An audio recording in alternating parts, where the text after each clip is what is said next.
Hey everybody, Jamie from the Marine Doctors YouTube channel, and today I've wanted to do this video for quite a while because it affects me and it affects you guys, and it has something to do with charges on an invoice. So as some of you guys know, and I've said it quite often, that I don't really do a lot of my own work on my vehicles. So that means I have to take my vehicle to a professional and have them work on it. And yes, I know I do a lot of DIY videos so people can work on their own stuff, but when the work day is done for me, the work day is done. I want to be able to hop into my Corvette seen over there and just simply drive it. I don't want to do oil changes. I don't want to, I don't know, change the harmonic balancer, oil pressure sensors. You know, those are things that have gone wrong with the vehicle. I just don't want to do that stuff, so I get someone else to do it. But let me set this up for you guys and see if you guys can figure out what I'm talking about. Comment below if you guys figure it out right away, but let's get into this. So customer comes in, be it me at an automotive place or you guys at a marine dealership, and you're presented with your invoice of the work that was done. Now you've taken your boat in and you want the, let's set up the symptoms. Let's do that, sorry. You want them to work on the engine because it bogs and it has no power, right? So you're reading through the bill after they hand it to you and it says it bogs, has no power. They start with their checks, they're listing, you're reading it as you go down, and it says spark was okay, compression was 130 times 3 because it was a 3-cylinder 70, for example. And you know, you keep reading down, the gear oil's okay, we checked the water pump, we did all these things that may or may not have anything to do with what we wanted the work done, but they were checks anyway. So you know, they're doing what they can to make sure that you don't have to come back in a couple weeks because the engine doesn't work. Then they get down to the nitty gritty. We removed the carburetors. We found that the carburetors were green. We cleaned them up. We rebuilt them. We put them back on. We test ran the engine. The engine seems to run fine. Good, right? We're good? All right. So then we start getting over to the parts list. And the parts list, it has carb kits. It has some spark plugs maybe.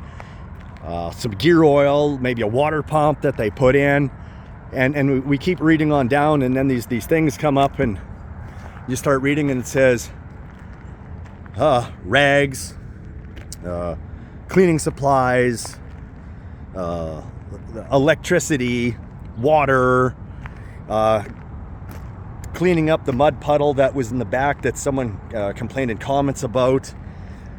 Things like that, miscellaneous connectors or what have you, right? They're these little tiny charges that are on there, and you total those up and it says $6.95. Well, you're okay with that because it's all itemized and it's things that can be explained on the invoice.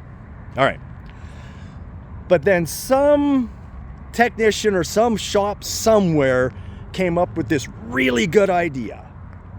And instead of them saying itemize things for $6.95, they came up with this idea, and it was, well, let's just make it 10 or 15% of whatever the labor was.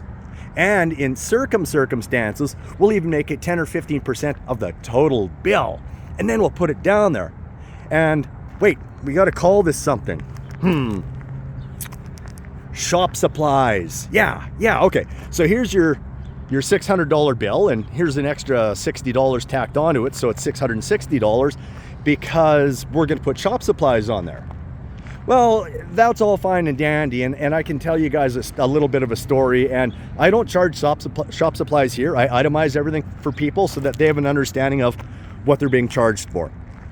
I had an H2 Hummer, and I took it in to get some work on it, and I was quoted a dollar value to get the work done. Okay, so the work gets done, I get presented with the bill, and it's higher than what I was initially quoted. So I know some things happen, right? You know, stuff takes a little bit longer or what have you, right? Stuff just doesn't go as planned. But it was the shop supplies that were added on that took it well over what I was quoted. So I questioned it. I said, well, that's awful high for shop supplies. You know, what did you have to use for shop supplies? He says, oh, I don't have to tell you, he says. What do you mean you don't have to tell me? So if you had to put oil into an engine, you'd write oil down. Is that not a shop supply of some kind? It's in my opinion, there's a cost of running a business, and the cost of running a business, for example, is lights. It's miscellaneous things that you would have lying around the shop that you don't really want to carry in inventory, right? But you can still itemize it and still say, hey, this is what we have here, and this is what you're being charged for. But he wouldn't even go as far as letting me know or justifying the fact that he tacked on all this extra money. And this happens everywhere. So needless to say, I'll never go back to that place. And if someone does ask me about that place, I'm not going to say much about it other than, you know, I had some work done.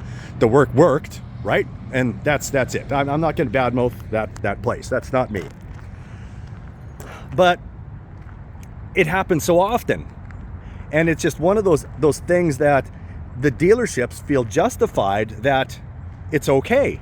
Another one, for example, see if you guys can figure this out, is a service fee to write up an invoice. Okay, so if the extra charges of the shop supplies wasn't enough, now it's $25 for the service writer to take your information down, enter it on the computer, and and get your work underway. Well, if we're gonna do that, how about we put down a lot? How can you explain this? The lot boy. The lot boy's got to be paid too. So we'll put in a $15 service charge because you had to go out with the tractor and bring in your boat. Again, it's a cost of running a business, right? We can't openly charge for everything, or we shouldn't openly charge for everything, because isn't that what the labor rate is supposed to cover, right? Or if you don't feel that your labor rate is high enough, raise it so that people have an understanding up front of what they're actually going to be paying for. Don't charge hidden fees. There are some, believe it or not, but this one really irks me. We used to get our oil picked up by a company here in the city, and they would charge us to pick up the oil. They would charge us to pick up the bottles. And then we found out that there's companies out there that do it for free. Oh, I know, right? They'll actually pick up your used oil and they'll pick up your bottles and off they go with it. And, well, you might help them load the bottles, but that's it. They just take it away. But these other guys, $500-600 to haul the oil away. It's crazy. So then you look at your bill and Bill says, well, there's all these enviro fees. Well, okay, I get it. You know, there's the recycling and I get it, but it should be tiny. It should be small. It should not be a noticeable thing on your invoice. Like 35 cents, I think that's fine. $6, $7, $8 for something that is being picked up for free. And are they even submitting that money? Right? I did some Googling the other day and some searching around, and yes, we have enviro fees here. Yes, we should be charging them. But where do you send it? I don't know, I'll probably have to dig deeper. But again, it's another one of those things where it's another cash grab. It's another way to make money. It's another way to inflate an invoice so that these dealerships make more money. So it's not as much you're going in to get your engine repaired, but you're paying for everything and anything that anyone does to it. Hell, I might as well even just charge people if it rains, okay? Rain surcharge. A rain surcharge would be if I have to go out and take some water out of your boat. You know, rather than just being someone that's courteous or a business that's courteous and just does it because it's part of owning a business, I should charge for that. What do you guys think? Comments below. Hey, and I'll see you guys in the next video.